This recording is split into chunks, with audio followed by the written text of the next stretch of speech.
Verbs in German, it's called Verben.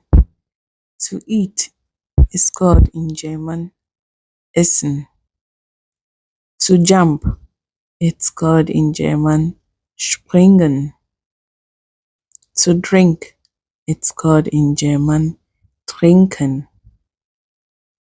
To sleep is called in German Schlafen. To wake up, it's called in German Aufwachen. To watch is called in German schauen or gucken. To see, it's called in German sehen.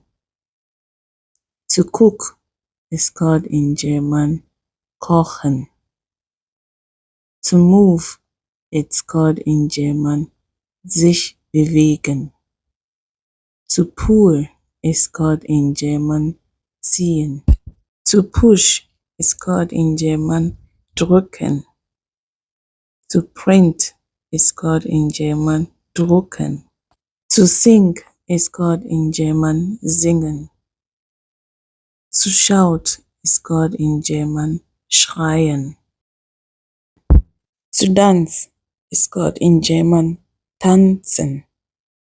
To walk, it's called in German laufen.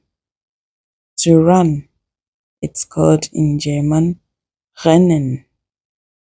To write is called in German schreiben. To draw is called in German zeichnen.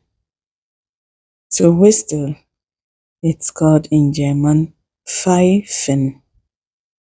To look, it's called in German schauen. To bake is called in German backen. To be is in German sein. To have is in German haben. To become is called in German werden. To do or to make, it's called machen. To go is called in German gehen. To come, it's called in German kommen.